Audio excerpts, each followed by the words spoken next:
واللہ بما تعملون خبیر۔ صدق اللہ العظیم۔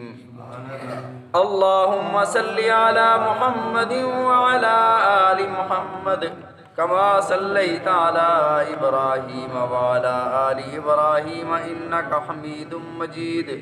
اللہم بارک علی محمد وعلی آل محمد کما بارکت علی ابراہیم وعلی آل ابراہیم انک حمید مجید۔ سابقہ آیات میں اللہ رب العزت نے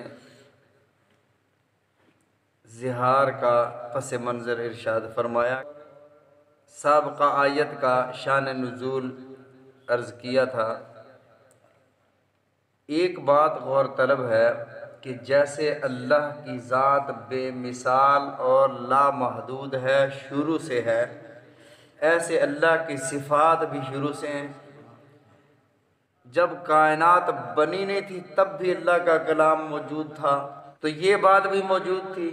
جب حضرت خولہ رضی اللہ تعالیٰ نے پیدا بھی نہیں ہوئی تھی، حضرت آدم علیہ السلام گارے اور مٹی کے درمیان تھے، تب یہ کلام موجود تھا، تو یہ بات بھی موجود تھی۔ تو معلوم ہوا کہ اللہ اپنے بندوں کو یہ بتانا چاہتے تھے کہ اگر اللہ سے مانگنا ہے پھر خولہ کی طرح مانگو، اللہ سے بات کرنی ہے پھر اس درد اور اس کرب سے مانگو جس درد سے خولہ نے اللہ سے گفتگو کی۔ پھر اللہ تمہاری دعاؤں کو کیسے قبول فرماتے ہیں۔ جب ہم دعا مانگتے ہیں ہماری توجہ کسی اور جانب ہوتی ہے، مکمل یکسوئی کے ساتھ اللہ سے دعا کریں تو اللہ رب العزت ضرور قبول فرماتے ہیں۔ ہم دعائیں پڑھتے ہیں، دعائیں مانگتے نہیں ہیں۔ دعا مانگی جاتی ہے، دعا پڑھ رہے ہیں، ربنا آتنا فی الدنیا حسنۃ وفی الآخرۃ حسنۃ وقنا عذاب النار، ربنا ظلمنا انفسنا وان لم تغفر لنا وترحمنا لنکونن من الخاسرین۔ پتہ نہیں ہے کہ رب سے مانگا کیا جا رہا ہے، ہمیں پتہ ہی نہیں ہے۔ تو جو مانگ رہے ہیں کم از کم اس کا پتہ تو ہونا چاہیے کہ میں رب سے مانگ کیا رہا ہوں۔ تو دعا وہ ہوتی ہے جو مانگی جائے، پڑھنا یہ دعا نہیں ہوتی ہے، تو تلاوت کی جاتی ہے۔ بہرحال اللہ رب العزت نے حضرت خولہ رضی اللہ تعالی عنہ ان کی بات سن لی، اور آگے اللہ رب العزت نے اس کے احکامات ارشاد فرمائے۔ زہار زہر سے ہے، زوئے کے ساتھ، اس کا مطلب ہوتا ہے پیٹھ، اس کا معنی ہوتا ہے پیٹھ، یعنی انسان اپنی بیوی کو اپنی کسی محرم کے ساتھ اس کی کسی اعضائے مستورہ میں سے، پیٹھ ضروری نہیں، اعضائے مستورہ میں سے کسی عضو کے ساتھ تشبیہ دے دیتا ہے کہ تیری پیٹھ میرے لیے ایسے جیسے میری اماں کی پیٹھ، میری بیٹی، کسی بھی محرم کا، بیٹی کا نام، پوتی کا نام، نواسی کا نام، کسی محرم کا نام، رضائی بیٹی کا نام لے لیتا ہے جو ہمیشہ ہمیشہ کے لیے اس پر حرام ہے، اس کا نام لے لیتا ہے تو زہار ثابت ہو جائے گا۔ زہار سے طلاق نہیں ہوتی، البتہ اس عورت کو، اس اپنی بیوی کو ہاتھ لگانا، اس سے استفادہ حرام ہو جاتا ہے۔ فرمایا کہ اگر ایسا کوئی کر لے، کسی محرم کے ساتھ اسے تشبیہ دے لے، تو اس کی کیا صورت ہوگی؟ تو اللہ رب العزت نے ارشاد فرمایا وہ کفارہ ادا کرے، پھر اپنی بیوی کو وہ ہاتھ لگا سکتا ہے۔ اگر ایسے ہاتھ لگائے گا تو وہ گناہ گار ہوگا۔ اگر کسی شخص نے عضو کا نام نہیں لیا، پیٹھ نہیں کہا، ران نہیں کہا، پیٹ نہیں کہا، اعضائے مستورہ میں سے کسی کا نام لیا نہیں ہے، ایسے کہہ دیا تو میرے لیے ایسے ہے جیسے میری ماں ہے، اب اس بندے سے پوچھیں گے کہ تیری اس بات کا مطلب کیا ہے؟ اگر وہ کہتا ہے کہ میری بات کا مطلب یہ ہے کہ تو میرے لیے ایسے ہے جیسے میری ماں ہے، جیسے میری ماں میرے لیے قابل احترام ہے تو بھی میرے لیے قابل احترام ہے، تو نہ زہار واقع ہوگا نہ طلاق واقع ہوگی۔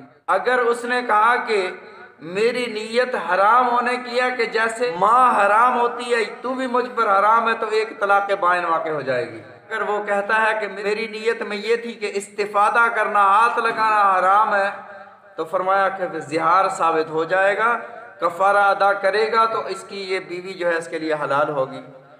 تو اللہ رب العزت نے ارشاد فرمایا، بہت سارے اس کے مسائل ہیں کہ اگر کسی کی 4 بیویاں ہیں، ایک سے زیادہ بیویاں ہیں، 3 ہیں، 2 ہیں، اور وہ سب سے زہار کرتا ہے تو زہار تو واقع ہو جائے گا، لیکن بطور کفارہ ایک ہی کفارہ کافی ہوگا یا الگ الگ بیویوں کے لیے الگ الگ کفارے دینے ہوں گے؟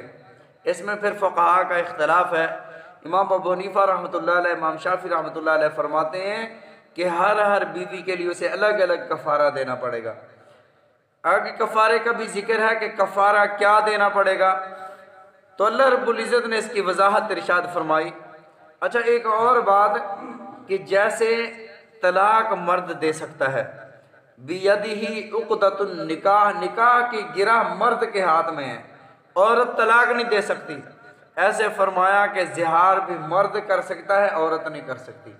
عورت اگر مرد کو کسی محرم سے تشبیہ دے تو اس کے کہنے سے زہار نہیں واقع ہوگا۔ فرمایا کہ الذین یظاہرون منکم من نسائہم ما ہن امہاتہم، وہ لوگ تم میں سے جو اپنی عورتوں سے زہار کرتے ہیں، ما ہن امہاتہم، وہ ان کی مائیں نہیں ہیں، ان امہاتہم الا اللائی ولدنہم، اور ان کی مائیں تو وہی ہیں جنہوں نے انہیں جنم دیا ہے، وہ مائیں نہیں ہیں، ایسے ہی کہہ دیا کہ تو میری ماں کی طرح ہے۔ وَإِنَّهُمْ لَيَقُولُونَ مُنْكَرًا مِنَ الْقَوْلِ وَزُورًا، بے شک یہ جو کہتے ہیں منکرن، ایک ناپسندیدہ بات کہتے ہیں، من القول وزورا، اور ایک جھوٹی بات کہتے ہیں، وَإِنَّ اللَّهَ لَعَفُوٌّ غَفُورٌ، بے شک اللہ رب العزت البتہ معاف کرنے والے ہیں، غفور بخشنے والے ہیں۔ وَالَّذِينَ يُظَاهِرُونَ مِن نِّسَائِهِمْ ثُمَّ يَعُودُونَ لِمَا قَالُوا، وہ لوگ جنہوں نے زہار کیا من نسائہم، اپنی عورتوں سے، ثم یعودون، پھر وہ ان کے پاس واپس جانا چاہتے ہیں، لما قالوا، جو انہوں نے کہا اس سے واپس آنا چاہتے ہیں، رجوع کرنا چاہتے ہیں، فتحریر رقبۃ من قبل ان یتماسا، تو ان کے لیے حکم یہ ہے کہ ان کو ہاتھ لگانے سے پہلے، ان کو چھونے سے پہلے ایک غلام آزاد کریں۔ جب یہ آیات نازل ہو رہی تھیں پوری روئے زمین پر، پوری دنیا میں غلامیت کا دور تھا، لوگوں کے غلام ہوا کرتے تھے، تو اللہ رب العزت نے یہاں پر غلامیت کی حوصلہ شکنی فرمائی کہ انسانوں کو آزاد کرو، بطور کفارہ انسانوں کو آزاد کرو، قسم کا کفارہ، یا روزہ توڑ دیا ہے، روزہ توڑنے کا کفارہ، غلام آزاد کرو۔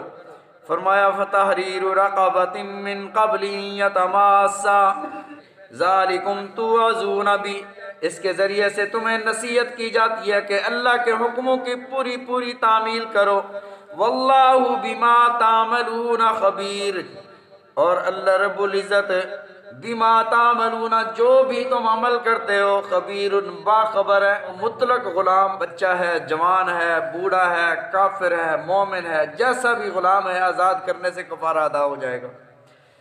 اگر غلام نہیں ہے یا تمہارے پاس پیسے نہیں ہیں غلام آزاد کرنے کے، پھر اگلی صورت، اگلا آپشن، اس کا متبادل جو اللہ رب العزت نے ارشاد فرمایا، فَمَن لَّمْ يَجِدْ فَصِيَامُ شَهْرَيْنِ مُتَتَابِعَيْنِ، اگر تم غلام نہیں پاتے، تمہارے پاس غلام نہیں ہے، فَصِيَامُ شَهْرَيْنِ مُتَتَابِعَيْنِ، پھر 2 مہینے مسلسل روزے رکھو، من قبل ان یتماسا، اس اپنی بیوی کو چھونے سے پہلے، اس کے پاس آنے سے پہلے 2 مہینے، اگر بیچ میں کوئی ایک روزہ رہ گیا پھر دوبارہ نئے سرے سے شروع کرنا پڑیں گے۔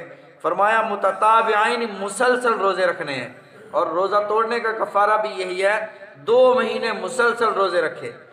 اگر یہ بھی نہیں کر سکتا، کمزور آدمی ہے، بیمار ہے، بوڑھا ہے، نہیں کر سکتا، فرمایا فَمَن لَّمْ يَسْتَطِعْ، اگر اس کی بھی استطاعت نہیں رکھتے، فَإِطْعَامُ 60 مسکینہ، پھر 60 مسکینوں کو کھانا کھلاؤ، 60 مسکینوں کو صبح و شام کا کھانا کھلاؤ۔ لیکن مسکین ملے کہاں سے؟ جس کے پاس اگلے وقت کا کھانا موجود نہ ہو۔ غریب اور فقیر الگ ہے، مسکین الگ ہے۔ مسکین کا حکم، مسکین کہاں سے تلاش کریں گے؟ اللہ رب العزت نے ارشاد فرمایا مسکین کی تعریف ارشاد فرمائی او مسکینا ذا متربہ، مسکین وہ ہوتا ہے جو مٹی میں ملا ہوا ہو، یہ اللہ نے تعریف فرمائی او مسکینا ذا متربہ، مسکین وہ ہے جو مٹی میں ملا ہوا ہو، اس کے پاس کچھ بھی نہ ہو۔ فرمایا ایسا غریب بندہ تلاش کرو اور اسے 60 دن تک صبح و شام کھانا کھلاؤ یا اناج دے دو، لیکن کھانا کیسا کھلانا ہے؟ نہ بہت اعلیٰ درجے کا، نہ نہایت ہلکا کھانا، متوسط جو آپ گھروں میں کھاتے ہو وہ والا کھانا کھلانا ہے۔ فرمایا ذالک لتؤمنوا باللہ ورسولہ، یہ احکامات اس وجہ سے ہیں تاکہ ایمان رکھو اللہ پر اور اللہ کے رسول صلی اللہ علیہ وسلم پر، تمہارا ایمان رہے۔ فرمایا وَتِلْكَ حُدُودُ اللَّهِ، یہ اللہ کی حدیں ہیں، یہ اللہ کی حدود ہیں، یہ اللہ کی حدیں ہیں۔ وَلِلْكَافِرِينَ عَذَابٌ أَلِيمٌ، اور انکار کرنے والوں کے لیے دردناک عذاب ہے۔ اللہ رب العزت ہم سب کو سمجھنے کی، عمل کرنے کی توفیق عطا فرمائے، نبی علیہ الصلوۃ والسلام کے فرامین سمجھنے کی، عمل کرنے کی توفیق عطا فرمائے، آمین۔